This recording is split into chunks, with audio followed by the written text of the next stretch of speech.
الحمد لله رب العالمين والعاقبة للمتقين ولا عدوان إلا على الظالمين والصلاة والسلام على رسوله الكريم وإمام الموحدين وعلى آله وصحبه ومن تبعهم بإحسان إلى يوم الدين.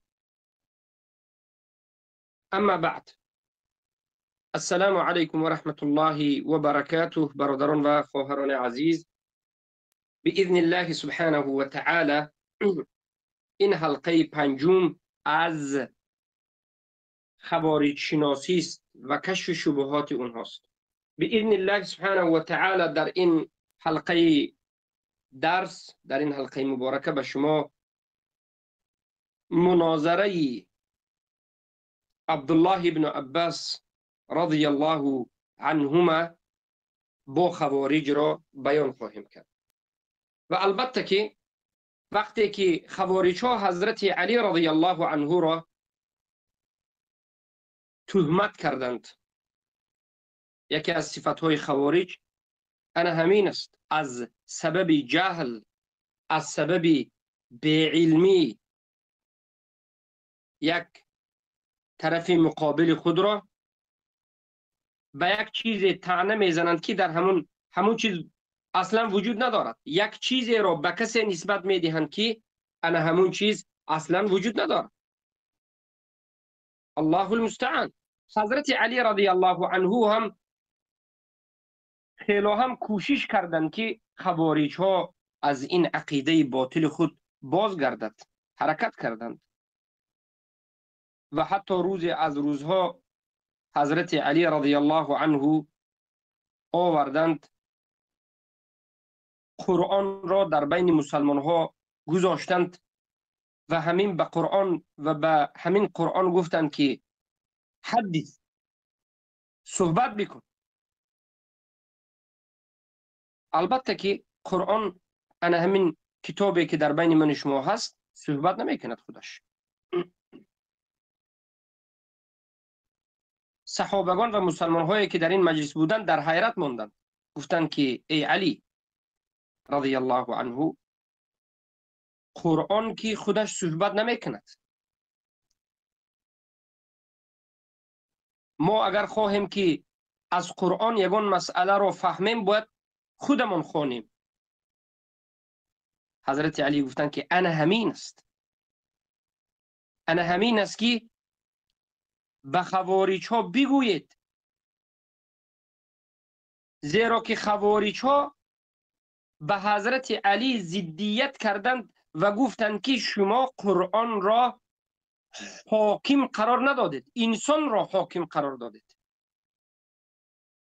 یعنی گویا که خوارج ها از حضرت علی طلب کرده شده است که قرآن خودش صحبت کند، بگذار قرآن خودش گپ زند، بگذار قرآن خودش حکم کند.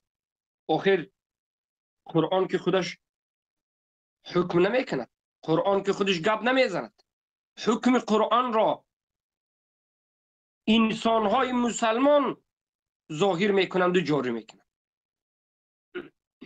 یک گمراهی خوارج ها همین بود.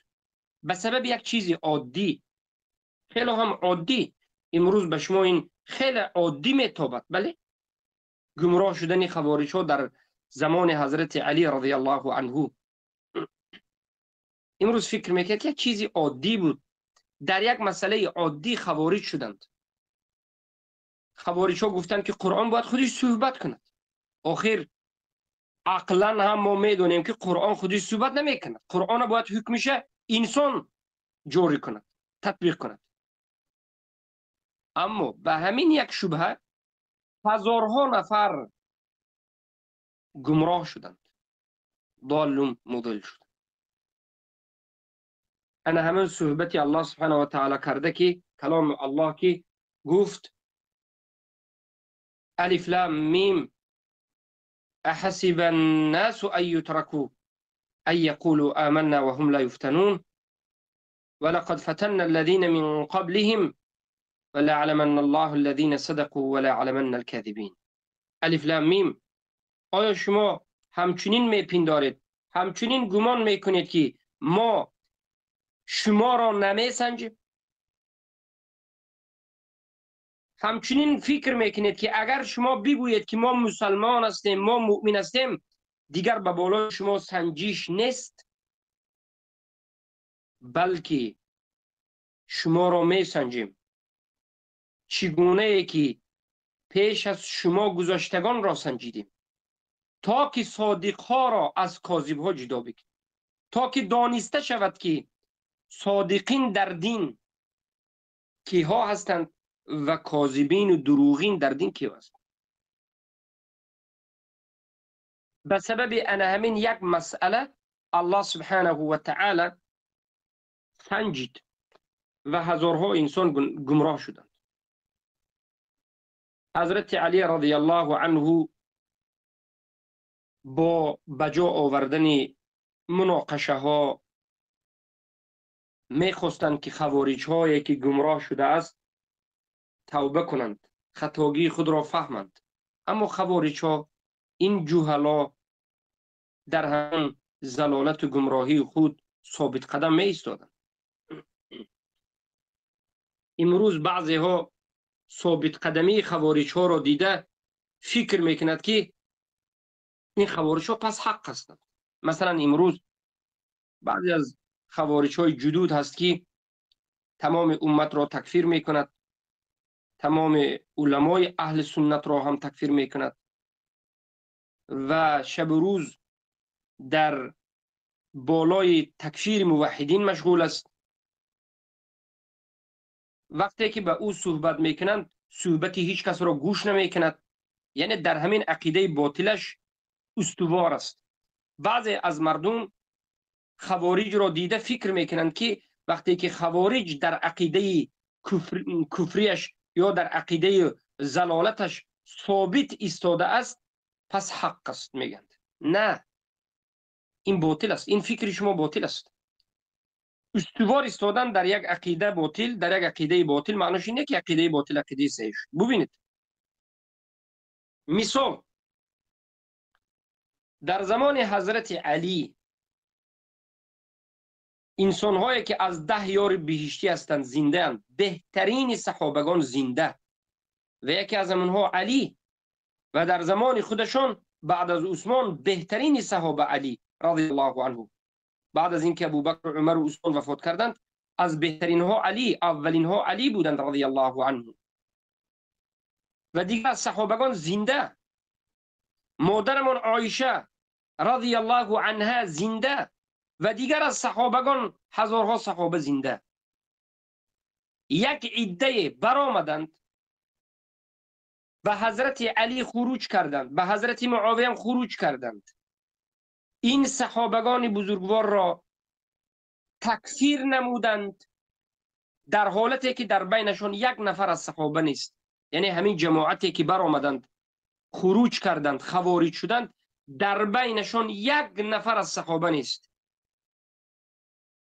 ولی در همون عقیده گمراهی خود ثابت ایستادند.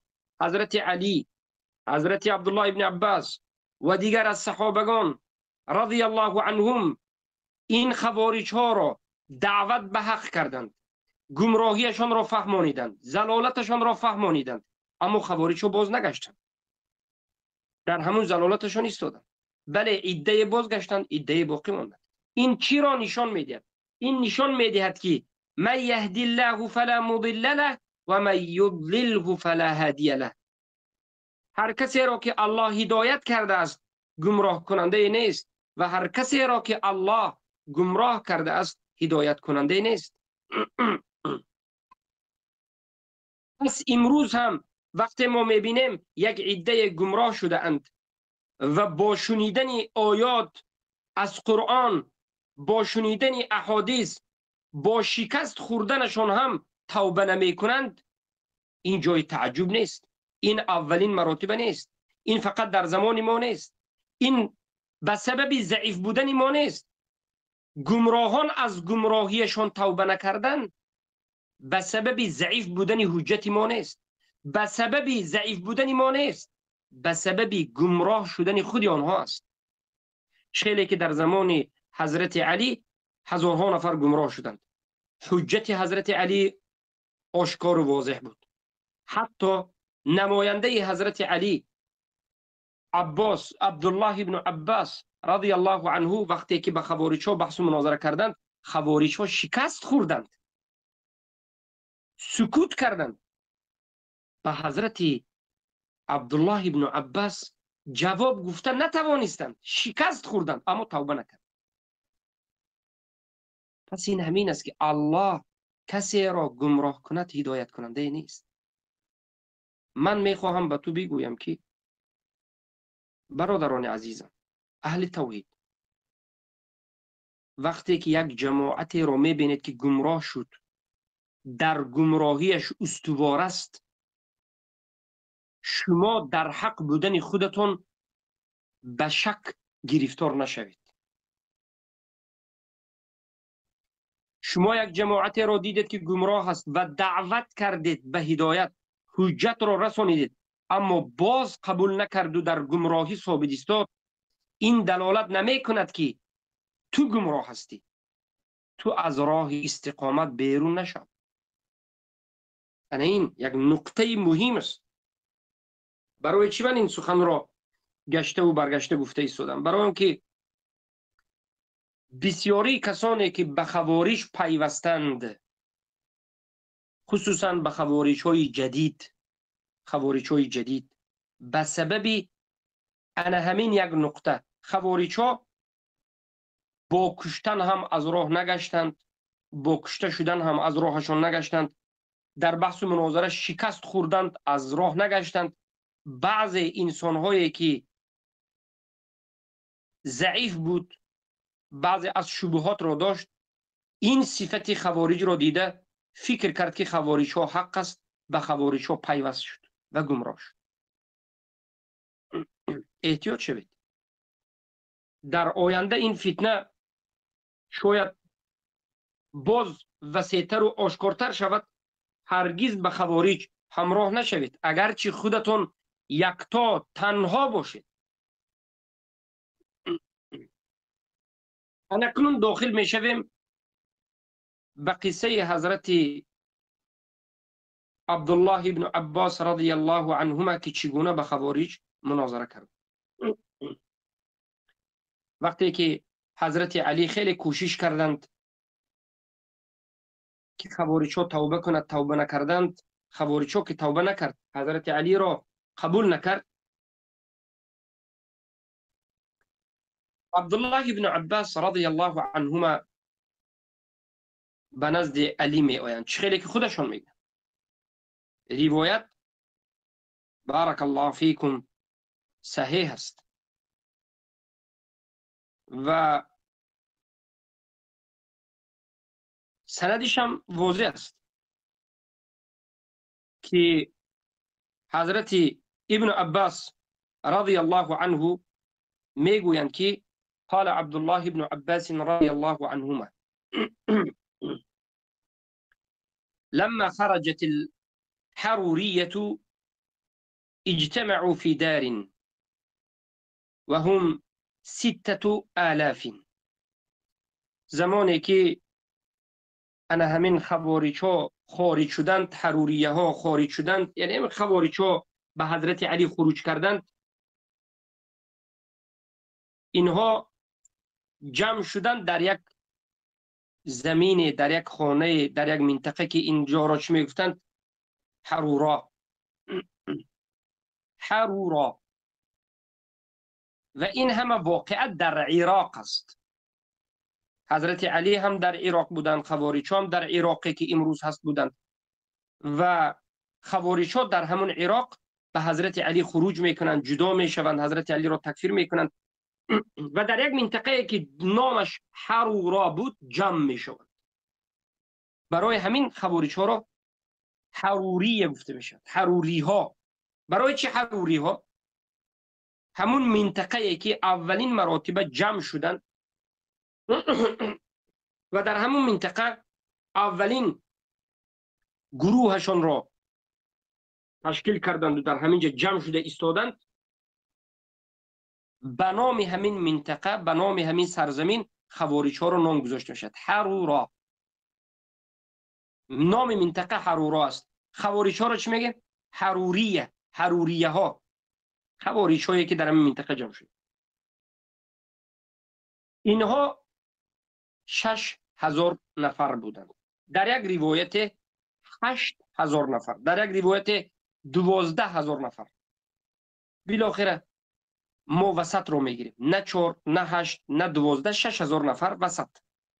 روایتی که عددی وسط رو میگه. لیکن ببینید که 6000 نفر این کم نیست.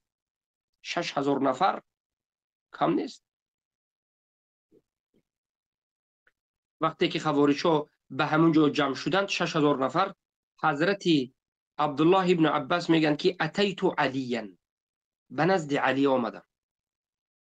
فقلت یا امیر المؤمنین ابرد بالظهر لعلی آتی هؤلاء القوم فاکلمهم. ظهر را کمی تأخیر کرده کن. ابرد یعنی در اولی وقتش نیو، کمی سلقینتر، کمی وقتی سلقینتر بخون. من امروز امیدوارم که میروم به نزد انا همون قوم و با اونها صحبت میکنم. کیها؟ به نزد خوارج‌ها. حضرت علی گفتن که قال اینی اخاف علیک، من به تو میترسم ای ابن عباس. برای چی؟ برای که این خوارج‌های جهلا به ضد صحابگان خروج کرده، اینقدر مغرور است به همون عقیده خودش، اینقدر گمراه است و مغرور است به همون عقیده باطل بی‌حجت خودش که حتی به کشتن صحابه آماده است. این اولی سرشوی کار بود. و این سخن علی رضی الله عنه دلالت میکند که حضرت علی خیلی هم خوب خوارج‌ها را شناختند. برای همین گفتن که ای عبدالله ابن عباس، من میترسم از تو که بناگاه تو را نکشند، زیرا که اینا جوهلایند، اینا گمراهانند. شیطان برایشون گمراهی را زینت داده است. و زین لهم الشیطان اعمالهم. حضرت عبدالله ابن عباس گفتند که قلت کلا، هرگز ای علی هرگز از من نترس، ای پسری عمویم هرگز برای من نترس. قال ابن عباس گفتند که فخرجت الیهم ولبست احسن ما یکون من حلل الیمنی. به سوی خوارج‌ها برآمدم و بهترین لباس هایم را که از حلل الیمن، یعنی در اون زمان لباس ها انا همون متریال ها، متاع هایی که از جانب یمن می آوردند بهترین حساب می شد. بهترین لباس یمنی را پوشیدم. تازه، آزاده، خوشبو، لباس های زیبا، قشنگ پوشیده، باوریناک به خود. فاتیتوهم وهم مجتمعون فی دار وهم قائلون. به نزد خوارج ها رفتم که خوارج ها در یک جا، در یک خانه جمع شده هستند و آنها بین همدیگر دارند، یعنی صحبت کرده در یک جا جمع است. فسلمت علیهم، سلام دادم. حضرت عبدالله ابن عباس رضی الله عنه به نزد خوارج رفتند و این معلوم می شد که حضرت عبدالله ابن عباس خوارج ها را کافر نمی شناختند. حضرت علی هم خوارج های اوله را که حروریه بودند، در حرورا جمع شدند، تکفیر نمی کرد. برای من عبدالله ابن عباس رضی الله عنه سلام دادند به خوارج ها. خوارج ها در جواب چی گفتند؟ مرحبا بک یا ابا عباس، خوش آمدی ای ابو عباس. یعنی کنیه عباس چی بود؟ کنیه عبدالله ابو عباس بود. این دلالت کرد که خوارج ها به سلامی حضرت عبدالله ابن عباس جواب ندادند، حتی و علیک هم نگفت. بله، این کار خوارج ها اگر در حق یک کافر باشد درست است، این کار خوارج نیست. وقتی که کافر سلام داد السلام علیکم و رحمت الله و برکاته گفت، ما مسلمان ها و علیکم السلام و رحمت الله و برکاته نمیگیم، و علیکم میگیم. تمام. و ما هرگز به کافر السلام علیکم و رحمت الله و برکاته نمیگویم. خیلی که در حدیث است پیامبر گفتند لا تبدأ اليهود والنصارى بالسلام. اما به مسلمان ها سلام میدهیم و مسلمان ها به ما هم جواب میگویند. جواب گفتن سلام حکمش سخت‌تر است، حکمش رو علما واجب میگن.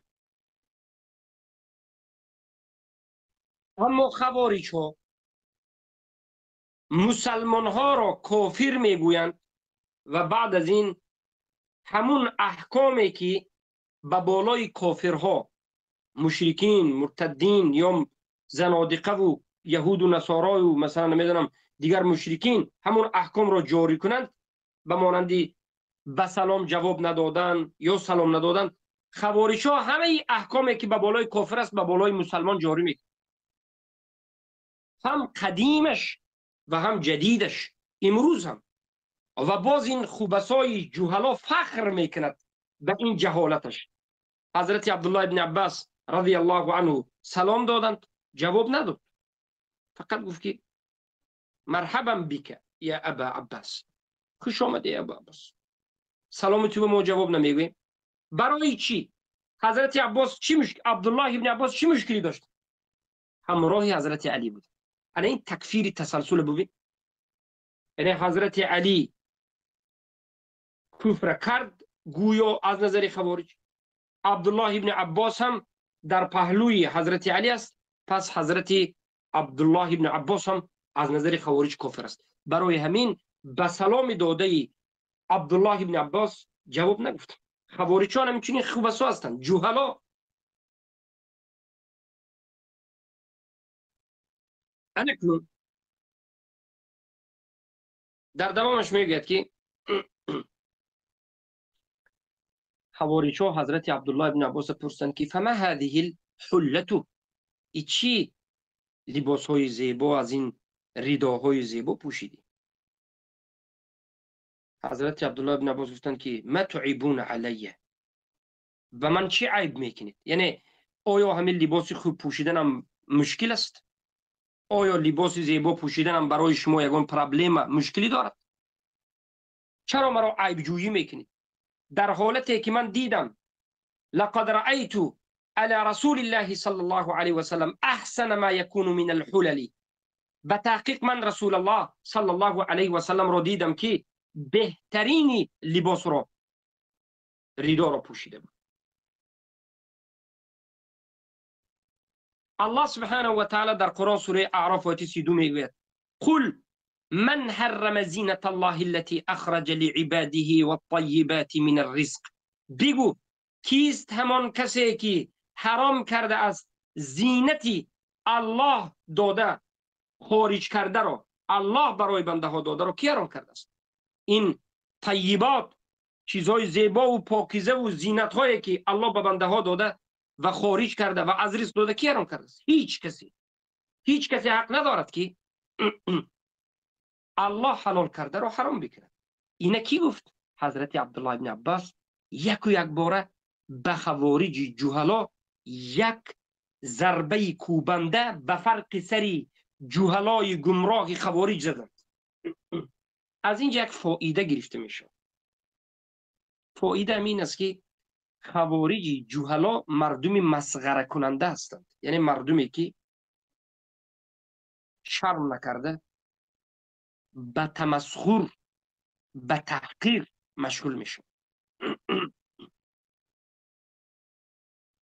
این دلالت به کبر میکند، یعنی خوارج ها متکبرند. یکی از صفت های خبیثانه خوارج ها تکبر است. حضرت عبدالله ابن عباس رفتن خیر سلام به جواب نداد به خاطر اینکه حضرت عبدالله ابن عباس رو تکفیر کرده بود و به صفتی به لباس حضرت عبدالله ابن عباس اعتراض کرده، یک عیب جویی کرده من باب تمسخر، من باب کبر. میخواست که حضرت عبدالله ابن عباس را یک به تمسخر گرفتار کند، یک تحقیر کند، شرم داراند. والله این صفت ها هم امروز در این خوارج های زمانه وجود دارد. بسیار خوارج ها هستند که از جانب حجت از قرآن و سنت شکست میخورند. هیچ حجتی از قرآن و سنت ندارند، شکست میخورند. اما میخواهند که به واسطه مسخره کردن، به واسطه تحقیر کردن غلبه کنند. برای همین امروز هم خوارج جدید رو ببینید، می آید به بحث و مناظره، به آنها دلیل از قرآن، از سنت، از صحابه گفته می شود رضی الله عنه که شما در مسئله تکفیر غلو کردید، گمراه شدید. شما در مسئله عداوت به مسلمین غلو کردید، گمراه شدید و کفر را میکنید. آنها خود را دفاع کردن نمیتوانند، نه قرآن دارند نه سنت دارند، بلکه تحقیر میکنند. تو کی هستی؟ تو این هستی؟ لباست، شکلت. این صفت همه خوارجین است. هداهم الله. اولین این خوارج هم همچنین بود. حضرت عبدالله ابن عباس را خواستند که یک مسخره آمیز بکنند، اما حضرت عبدالله ابن عباس جواب کوبنده دادند به خوارج. یک بار گفتند که من رسول الله دیدم که بهترین لباس میپوشید. من این آیت قرآن است که الله میگه کیست همون کسی که زینتی که الله، همون زینتایی که الله برای بنده ها خارج کرده، برآورده و از رزق چیزهای طیبات و پاک زیبا رو داده، کی حرام میکند؟ کیست کسی که این چیزا حرام؟ هیچ کسی. بعد از اینکه خوارج ها یک ضربه کوبنده خوردند، ناراحتانه به عبدالله ابن عباس گفتند که فما جاء بک،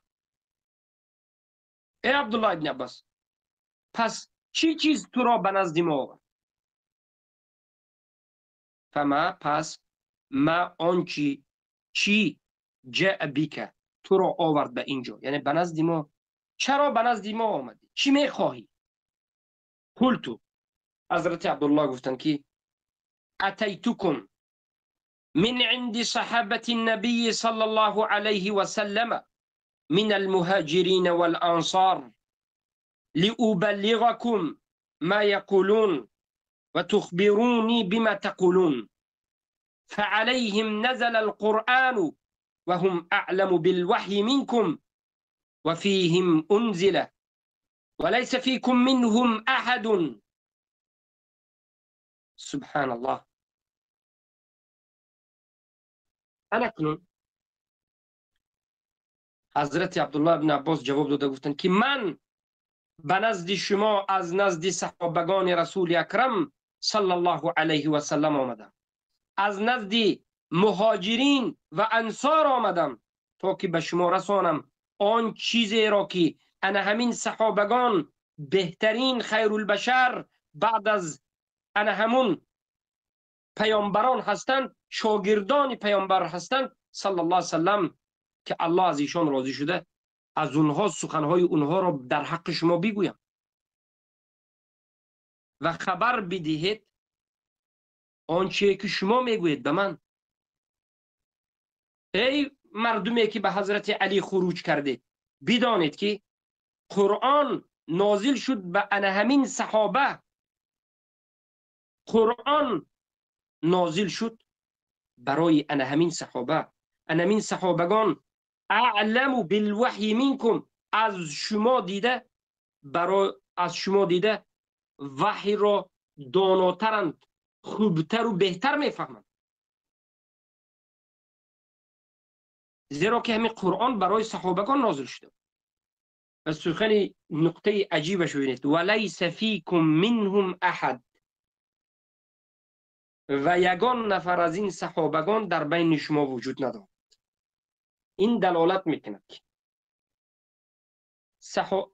صحابگان رضی الله عنهم بالاتفاق، به اجماع، همه اشون فهمیدن که این خروج کردگان به حضرت علی گمراه گشتگانند، ضال مضل، غلو کردگانند، در دینشون غلو کردند. الله المستعان. یگان نفر از صحابه همراهی انا همین 6000 نفر نبود. در درون این 6000 یا 8000 یا 12000 یا 4000 خوارج، یک نفر از صحابه، خواه صحابه بزرگ یا کوچک یا بگیم صحابه خردسالی که از همه خردسالترین صحابه، یگان نفر از صحابه رضی الله عنهم اجمعین همراه خوارج نبود. همه خوارج ها از غیر صحابه بودند و همه صحابه ها از خوارج بیزار بودند، خوارج گمراه میگفت. اما با وجود همین هم ببینید شیطان وقتی که گمراهی را زینت میدهد، انسان چقدر گمراه میشود. همین خوارج ها میدانستند که شنیده بودند البته که بهترین مردم همین صحابگانند، شنیده بودند که حضرت علی رضی الله عنه از چی اهل بیت و اینچنین رسول الله صلی الله علیه وسلم برایشان شهادتی چی جنت را دادند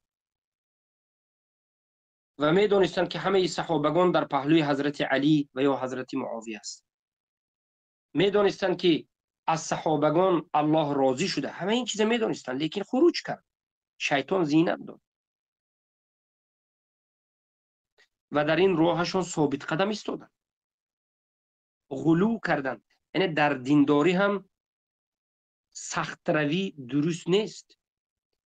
انا همین دینداری حدود دارد، نه به بالا، نه غلو، نه سختگیری کرده از حدود گذشتن درست است و نه بی‌پروا شده جفات و تفرید کرده باز یک آدمی سست و بیدین شده از دین باز از حدود برآمدن.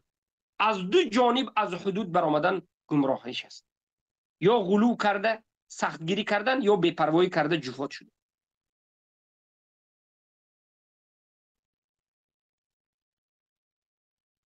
سبحان الله. بعض از این خوارج گفتن که لا تخاصموا قریشا، با قریش ها مخاصمه نکنید، فان الله یقول بل هم قوم خصمون، بلکه یعنی الله میگه که قریش ها، یعنی خوارج گفته قریش ها قومی خصمون هستند. سوره زخرف 58 میگه. ابن عباس گفتن که و اتیت قوما لم ارى قوما قط اشد اجتهادا منهم مسهمه وجوههم. این صفت های خوارج شد. یعنی من یگان قومی را ندیدم، یعنی گفتن وقتی که من به نزد خوارج ها رفتم، به مانند خوارج ها یگان قومی را سختتر در اجتهاد از اونها ندیدم. یعنی خوارج هایی که در زمان حضرت علی برآمده بودند خیلی اجتهاد در عبادت و در انا همون راه خود داشتند. مسهمتون وجوههم، رویهایشان مسهمه ای متغیره، رویهایشان تغییر یافته بود. سبحان الله. به سبب عبادت، به سبب سخت عبادت کردن، حتی رویهایشان مثلا به پیشانی هایشان تاثیر کرده بود بعضی میگن، و بعضی از اونها میگن چهره هایشان به سبب این بدعت تغییر یافته بود. لیکن همین است که خیلی اجتهاد به عبادت میکردند، اینقدر به عبادت به نماز خواندن اجتهاد کردند که حتی انا همون سجده اثرش به چهرهشان زد. بسیار نماز تهجد میخواندند، حتی اینکه میگه انا همون دستشان که به سجده میرفتند و انا همون دو زانیشان که به زمین میرفتند، پیشانو، همین جایهایی که در نماز خواندن به زمین میرسد، مثلا کف دست و پیشانو و زانو از سبب بسیار سجده کردن انا همون جایهایی که به سجده میرسد اعضای سجده غلیظ شده بود. فهمیدید؟ همین خوارج‌هایی که به حضرت علی خروج کردند اینقدر سجده زیاد میکردند، اینقدر شب زنده داری میکردند که سبحان الله پیشانی و دستشون اثر سجده، پوستهایش خیلی غلیظ شده بود، سخت شده بود. کم خوب میرفت، به شبش عبادت میکردن خوارج. شیلی که حضرت ابن عباس میگه اجتهاد منه مسهمه وجوههم من السهر، رویهایشان تغییر یافته بود از کم خوابی. کأن ایدیهم و رکبهم ثفن علیهم قمص مرحضه، گویا که همین دستهای و پیشانی و زانوهایشان یک غلیظ و کفیده از سبب عبادت زیاد کردن و لباسهایشان لباسهای یعنی یک زهد و شسته شده و سوده شده. قال بعضهم، بعض از این خوارج ها به حضرت عبدالله بن عباس گفتن، یعنی ما میخوایم به شما اونجا حضرت عبدالله بن عباس گفته که صفت های خوارج همین بود. خوارج هایی که به حضرت علی خروج کردند کیف کرده، لذت برده، نماز نه، نیاز نه، دم گرفته خوب نمیکردند. شبها را بیدار خوابی میکردند، شب زنده داری میکردند. اینقدر نماز، اینقدر عبادت. اما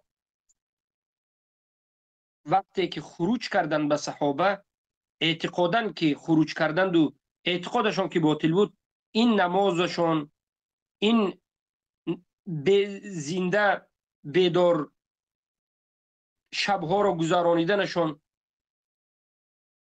به اونها فایده نکرد، بلکه گمراه شدند. این سخن دلالت میکرد که اگرچه نماز بسیار میخوانی، عبادت بسیار میکنی، به سبب نماز خواندن پیشانیت میکفد، از زانیت خون میبرد، زود میکنی، از دنیا خودت دور میکنی، پرهیزگاری، هیچ دنیا نداری، اما وقتی که اعتقاد باطل است تو گمراه هستی. ما حالا در این بحث و مناظره به شما میگویم که خوارج‌ها آیا از سبب جهل، جاهلانه بفهمیدن خروج کردند یا که تعویل کردند؟ خوارج‌ها تعویل باطل کردند، اجتهاد باطل کردند، تعویل باطل کردند و خروج کردند به حضرت علی و صحابه ها را کافر گفتند. آیا همین تعویل برای صحابگان عذر شد؟ معذرت خواهی میکنم. همین تعویل برای کسانی که به صحابه خروج کردند عذر شد؟ همین تعویل برای خوارج ها عذر شد؟ آیا یگان نفر از صحابه گفتند که این خوارج ها را گمراه نگویه؟ بیچاره خوارج ها تعویل کرد، اجتهاد کرد، تعویل عذر است، اجتهاد عذر است، گفتند یگان نفر از صحابه رضی الله عنهم نگفتند که تعویل عذر است، خوارج ها را ما مبتدع ضال و مضل نمیگیم. اجتهاد عذر است، ما خوارج ها را گمراه نمیگوییم. تعویل و اجتهاد عذر است، کشتن خوارج حرام است، نگفتند، بلکه گفتند تعویل شما فایده ندارد، گمراه است. اگرچه ببینید خوارج ها زاهد بود، عابد بود، عباد و زهاد. سبحان الله. انا کنون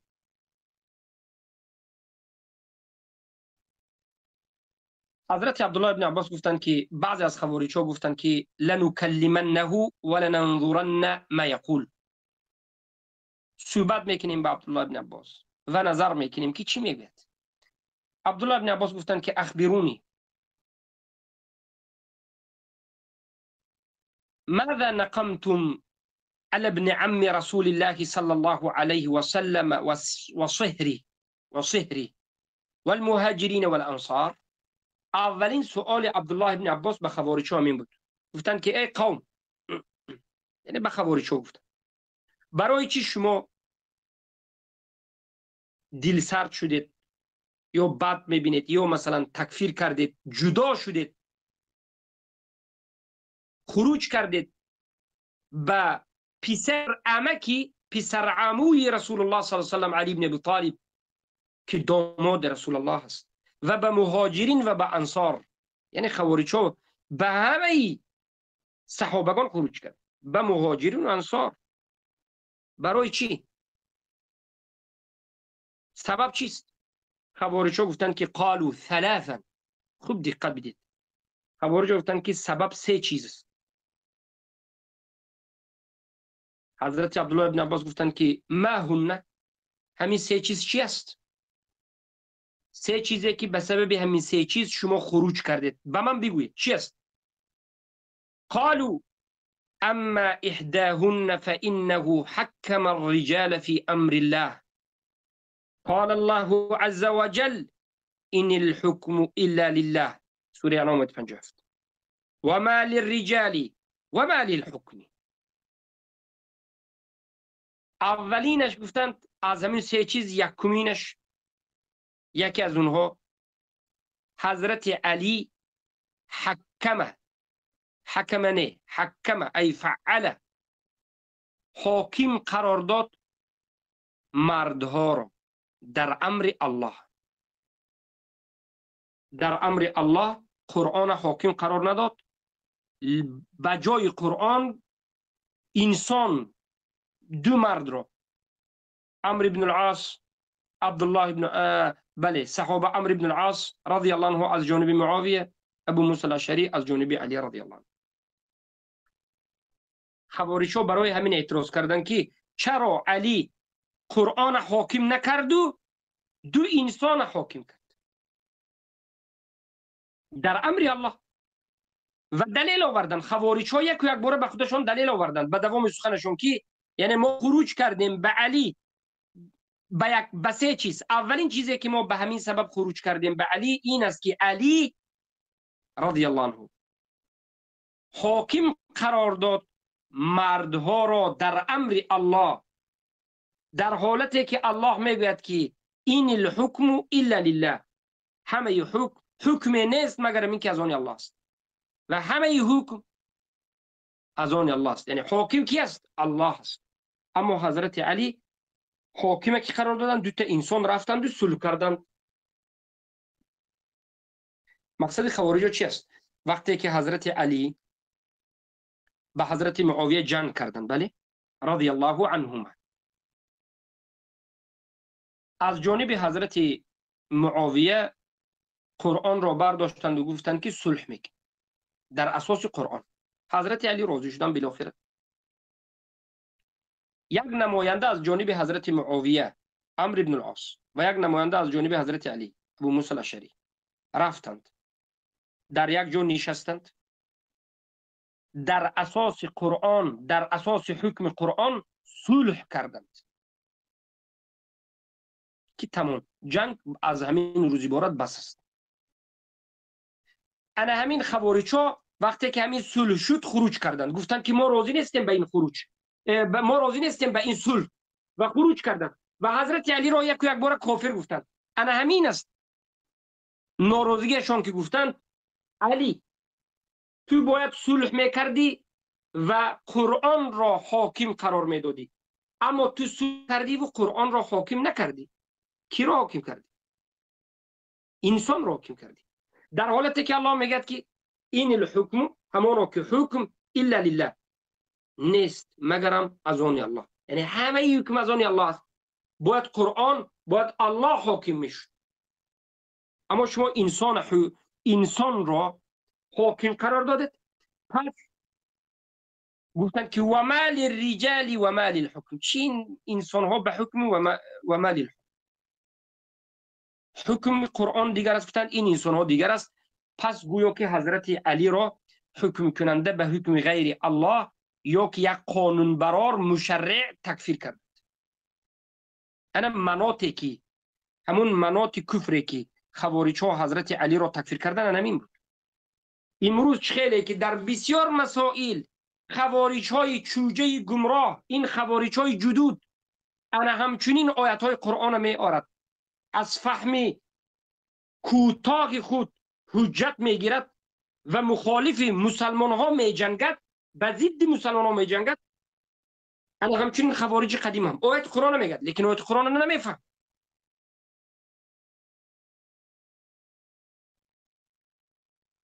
حضرت عبدالله بن عباس رضی الله عنه گفتند فقلت هذه واحده، این یک است. دومش بگوید، یعنی یکم پریتنزی خوارج‌ها، یکم ناراضگی خوارج‌ها و یکم سببی که، یا اولین سببی که به همون سبب حضرت علی را تکفیر کردن و مناط تکفیرشون است نمین است. حضرت علی حکم الله به انسان ها ایواز کرد، یعنی انسان به حکم الله حکم نکرد، به حکم انسان حکم. حضرت عبدالله بن عباس گفتن دومیش بگید. دومیش خوارج‌ها گفتن و اما الاخرى فانه قاتل ولم يسب ولم يغنم، فلئن كان الذي قاتل كفارا لقد حل سبيهم وغنيمتهم وإن كانوا مؤمنين ما حل قتالهم. دومین اعتراض ما به حضرت علی همین است که گفتن حضرت علی جنگ کرد، جنگید، ولی بعد از این که در جنگ غلبه کرد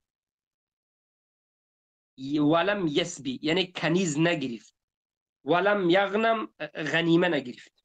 این کدام جنگ رو خوارج‌ها کدام جنگ رو در نظر دارند؟ پیش از جنگ صفین جنگی جمل شده بود، یعنی پیش از این که جنگی که با حضرت علی و معاویه شود، پیش از این یک جنگ نامش جنگی جمل است، حضرت علی و حضرت عایشه رضی الله عنها شده بود، به خاطر همون طلبی خونی عثمان رضی الله عنه. پس خوارج‌ها میگد که حضرت علی جنگیدند، در جنگ غلبه کردند به حضرت عایشه، چرا کنیز نگرفتند حضرت عایشه را، یا چرا غنیمه نگرفتند؟ اگر جنگ کرده باشد، یعنی خوارج‌ها گفته بودند به حضرت علی، اگر حضرت علی جنگ کرده باشد و آنها را کافر گفته باشد، باید از اونها را سبی کنیز میگرفت و غنیمه میگرفت از اونها. و اگر آنها مؤمنین باشند و به مؤمنین جنگ کرده باشد، جنگ کردن با آنها حلال نبود. یعنی خوارج‌ها از همه جانب حضرت علی را قیسته کرده است. اگر حضرت علی به حضرت عایشه جنگ کردن و همدیگری را مؤمن و مسلمان میگفتند، جنگ حرام بود میگفت. اگر کافر گفتن غنیمه باید میگرفت. این خیلی ضدیت‌های جاهلانه. و این كانوا مؤمنین ما حل قتالهم قلت هذه اثنتان فما الثالثه. سومین ضدیتتون را بگویید. سومین ضدیت شما خوارج‌ها به حضرت علی چی است؟ قالوا انه محى اسمه من امیر المؤمنین فهو امیر الكافرین.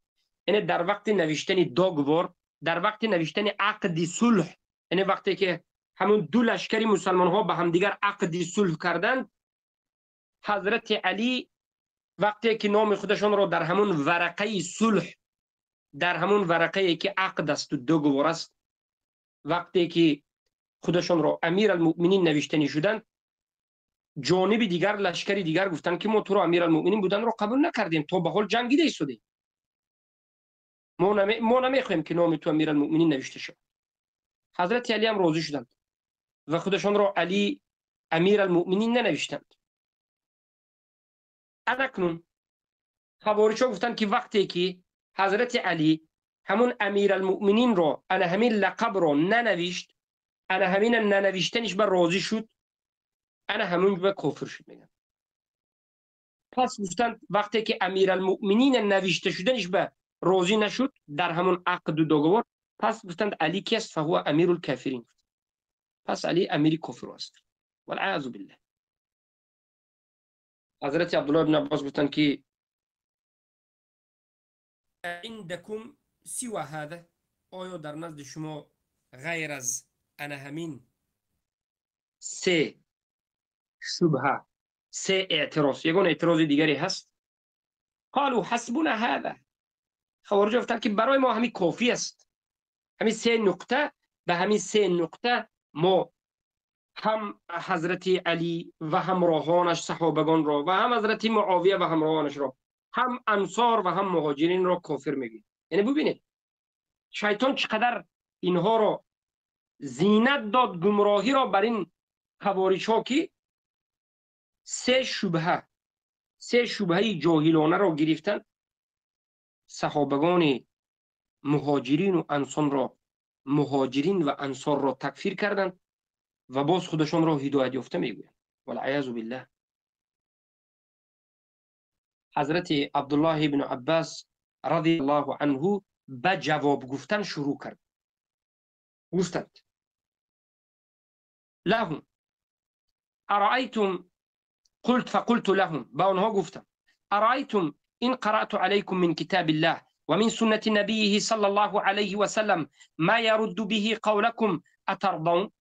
ببینید ای جماعتی که جدا شدید و خوارج شدید، اگر من به شما قرائت کنم از کتاب الله، آیات ها را از کتاب الله بگویم و از سنت رسول الله صلی الله علیه و سلم، نبی صلی الله علیه و سلم بگویم که مخالفی انا همین اعتقاد شما هست و همین قول های شما را رد میکند، قرآن و سنت قول شما را رد میکند، آیا راضی میشوید که من بگویم؟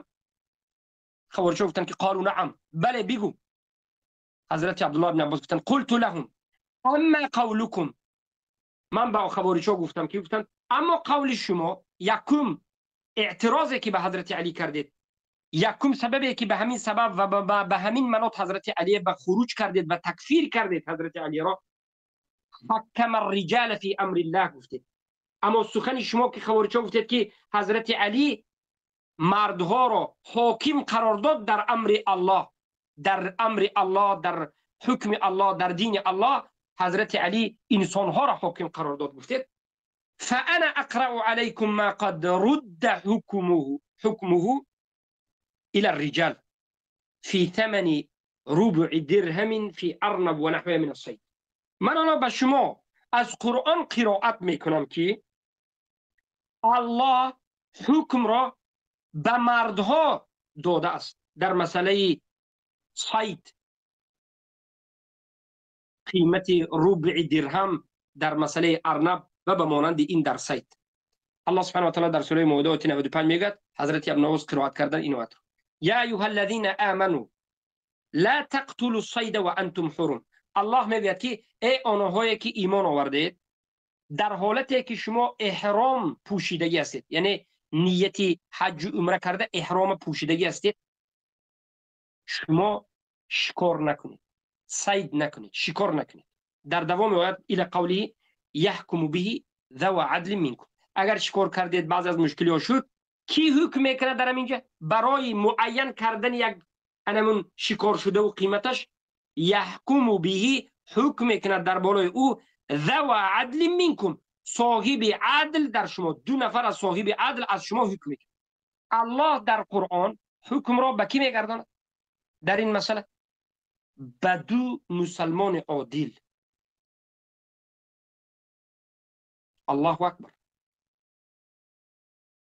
انکو در دوامش حضرت عبدالله ابن عباس گفتند که فنشدتكم بالله احكم الرجال في ارنب ونحوها من الصيد افضل ام حكمهم في دمائهم واصلاح ذات بينهم. من شما را به الله قسم میدم ای خوارج‌ها، آیا حکم انسان مردها در بالای یک خرگوش و قویان بهتر است در وقت شکار کردن، یا حکم رجال در مسئله صلح در بین خودشان و خونریزانی را بس کردن و صلح کردن بهتر است؟ کدامش بهتر است؟ و ان تعلموا ان الله لو شاء لحكم ولم يسير ذلك الى الرجال. ای خوارج‌ها بدانید که در همین آیت سوره مائده 95 هم گفتند اگر الله میخواست حکم به دست انسان ها نمیداد، خودش حکم میکرد. و این چنین بدانید که الله در سوره نساء آیت 35 هم وقتی که یک زن و شوهرش بینشان اختلاف می شود و زندگی یک زن و یک شوهر ویران شدنی هست، الله چی میگه؟ و این خفتم شقاق بینهما فابعثوا حکما من اهله و حکما من اهلیه ان یرید اصلاحا یوفق الله بینهما. الله میگوید که وقتی که ترسیدید که در بین زن و شوهر شقاق جداگی می شود، یعنی زندگی زن و شوهر اختلاف به ویرانی و به طلاق یا جدا شدن آمده رسیده است. زندگی به خیلی هم حالتی وزنین رسیده است، زن و شوهر به هم اختلاف کردن. الله چی میگه؟ فبعثوا حکما من اهلی، یک حکمی را از خانواده مرد و حکما من اهلیه و یک حاکمی را از خانواده زن بفرستید. اگر این حاکم ها خیر اصلاح شدن این خانواده را خواهند، الله موفقش میده. یعنی وقتی که زن و شوهر در بینشون مشکلی زیاد است، خیلی زندگی وزین است، یک مرد عادل از جانب زن و یک از جانب مرد بیایند، در این خانواده قطعی این زن و شوهر صحبت کنند و بین اینها صلح و حکم کنند. و اگر اینها خیر اصلاح را خواهند، الله موفقشون میده. حضرت عبدالله ابن عباس این دلیل را هم آوردن و به خوارج‌ها گفتند که فجعل الله حکم الرجال سنتا ماضیه، الله حکم رجال را سنت ماضیه قرار داده است. یعنی این حکم کردنی که یک مرد مسلمان در بعضی از مسئله های اصلاح کردن، در مسئله صلح، در مسئله توقف کردن فتنه و خونریزی وقتی که حکم میکنند، این چیز در قرآن است، الله خودش اجازه داده است. اخرجت من هذه، بعد از اینکه این دو آیت آوردند و اثبات کردند که خودی الله حکم کردن را برای مردهای مسلمان در بعض حالتها اجازه داده است، گفتند که آیا به سؤال اول شما جواب گفتم؟ خوارج‌ها گفتند که بله. اناکون گفتند ما به قول دومتون میره. شما گفتید که خوارج‌ها قاتل فلم یسبی ولم یغنم، گفتید که جنگ کرد، حضرت علی کنیز نگرفت، غنیمت نگرفت. اتسبون امکم عایشه، آیا شما میخواهید خوارج‌ها که کنیز گیرید مادرتون عایشه را و شما بعد از این میخواهید حلال بکنید مادر من عایشه را رضی الله عنها، چگونه که دیگر کنیزها را حلال میکنید؟ اگر شما در حقیقت این کار کنید، یعنی در حقیقت حضرت عایشه رضی الله عنها را کنیز گرفتنی باشد و حلال گفتنی باشد همچون کنیز، به تحقیق کافر شدید. حضرت عباس، عبدالله ابن عباس خوارج‌ها را گفتند که اگر شما راضی باشید که حضرت علی مادر من عایشه رضی الله عنها کنیز بگیرد مادرتون را، پس شما به همین اعتقادتون کافر شدید، زیرا که عایشه مادرتون است، مادر شماست، مادر مسلمان است. ولی این قلتم لیست بأمنا، اگر شما بگویید که نه عایشه مادر ما نیست، با یک زن عادی است بگویید، با کافر شدید. لقد کفرتم، با کافر شدید. زیرا که الله سبحانه و تعالی میگه در سوره احزاب 6 که النبی اولی بالمؤمنین من انفسهم و ازواجه امهات، پیامبر بهتر و افضلتر و دوست داشته تر شده است، دوست داشته تر است برای مؤمنین از نفسهایشان، و زنهای رسول الله مادران مؤمنان است. فانتم تدرون بین ضلالتین تدورون بین ضلالتین ایهما سرتم الیها سرتم الی ضلالتین. حضرت عبدالله ابن عباس گفتند که شما گفتند در این اعتراض دومی کرده خود که کنیز نگرفت، غنیمه نگرفت، میگوید در بین دو گمراهی دور میزنید، کدام طرفش بنروید شما گمراهید. اگر شما بگویید که کنیز بگیر، کافرید، بگویید که مادری ما نیست، کافرید. به کدام راه نروید شما گمراهید. خوارج‌ها وقتی که حضرت عبدالله ابن عباس به خوارج‌ها این سخن گفتند، خوارج‌ها به همدیگریشون نگشتن، یعنی شبهه در دل اینها جوشت، شک و شبهه در دل اینها جوشت. این دلالت می‌کرد که وقتی که شما بحث مناظره میکنید، آدم مناظره کننده باید شبهه را به دل همون آدم گمراه شده جا کند. یقینه که گمراه شده در همون اعتقادی گمراهیش دارد، همونه به شبهه تبدیل بده. خوارج‌ها به هم دیگری میگشتن. حضرت عبدالله بن عباس گفتن که اخرجتم من هذه، آیا از این مسئله هم بیرون شدیم؟ گفتن که بله. قالوا نعم. واما قولكم محى نفسه من امیر المؤمنین فانا اتيكم بمن ترضونه. اما شما گفتید که حضرت علی امیر المؤمنین را در همون وقت نامه نوشتن عقد دی صلح از نامش کوه کرد، پاک کرد. برای همین کافرش گفتید من به شما آیا راضی میشوید که من به شما یک مثالی بهترین رو بیارم که آیا شما میدانید که شنیدید که ان النبی صلی الله علیه و سلم یوم الحدیبیه كاتب المشرکین سهیل بن عمرو و ابا سفیان بن حرب. آیا شما میدانید که در وقت صلح حدیبیه رسول الله صلی الله علیه و سلم وقتی که صلح می نوشتند، همون عهد می نوشتند، شرط های صلح، نویسنده ها کی بود؟ از مشرکین سهیل ابن عمرو بود و ابو سفیان ابن حرب بود.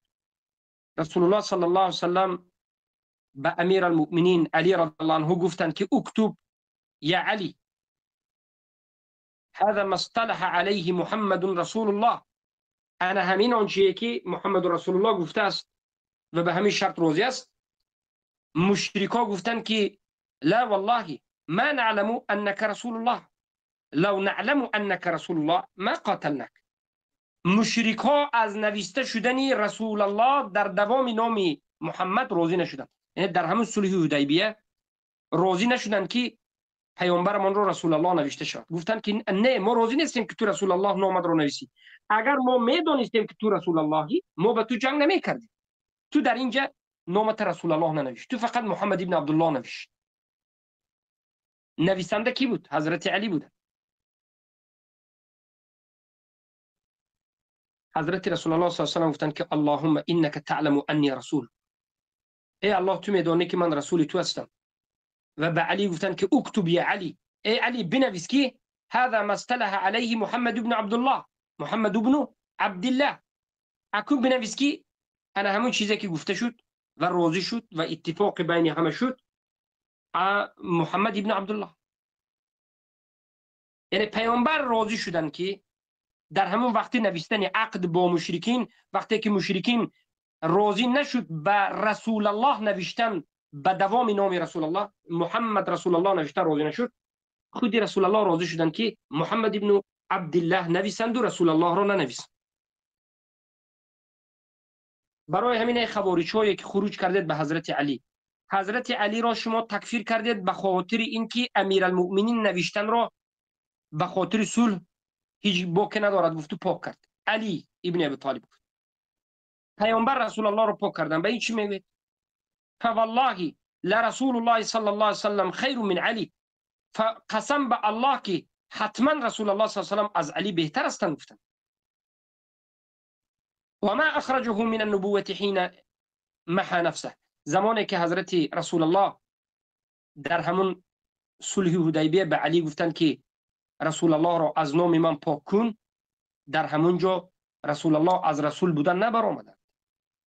چرا حضرت علی وقتی که در وقتی نوشتن عقد امیرالمؤمنین را پاک کردند از امیرالمؤمنین برآیند؟ شما یعنی حضرت عبدالله بن عباس به خوارج گفتند که اگر شما حضرت علی را به خاطر امیرالمؤمنین ننوشتنشون تکفیر کنید، پس شما مجبورید رسول الله را هم تکفیر کنید. قال عبدالله بن عباس فرجع من القوم الفان وقتل سائرهم على ضلالته. از انا همین خوارجان نصفش توبه کرده گشت. بعد از این بحث و مناظره که حضرت عبدالله بن عباس رضی الله عنه با خوارجها کردند، نصف خوارجها اگر 12,000 باشه 6,000ش، 8,000 باشد 4,000ش، 6,000 باشد 3,000ش توبه کردند و به حق بازگشتند. اما نصف دیگرش باز در همین ضلالت و گمراهی باقی ماندند و کشته شدند به همین گمراهی. این روایتی که قصه مناظره حضرت عبدالله ابن عباس را روایت کرده است می توانید ببینید به سنن ابو داود. ابو داود رحمه الله در سننشان با رقمی 4037 مختصرا روایت کردند و این چنین در مسند احمد ابن حنبل با رقم 3187 و این چنین بارک الله فیکم در سنن بیهقی با رقم 17186. این لفظی که ما حالا خواندیم از سنن بیهقی بود. حاکم صحیحش میگه در مستدرک به شرط مسلم. بالاخره انا همین اسناد را شیخ الاسلام ابن تیمیه هم در منهاج السنه مجله 8 صفحه 530 و ابن حجر اسقلانی در الدرایه مجله 2 صفحه 138 صحیح گفته. پس بارک الله فیکم این قصه انا همین بود. و از این قصه که مناظره عبدالله ابن عباس رضی الله عنه با خوارج است بسیار فایده ها گرفته می شود. بسیار نقطه های هست که ما باید صحبت بکنیم، اما این حلقه من خیلی طولانی شد، دراز شد، مجال دیگر نیست. در حلقه آینده، روز آینده باذن الله، از این بحث و مناظره حضرت عبدالله ابن عباس به خوارج ها کرده چند فایده ها گرفته می شود به شما ذکر میکنم. سبحانك اللهم بحمدك اشهد ان لا اله الا انت استغفرك واتوب اليك.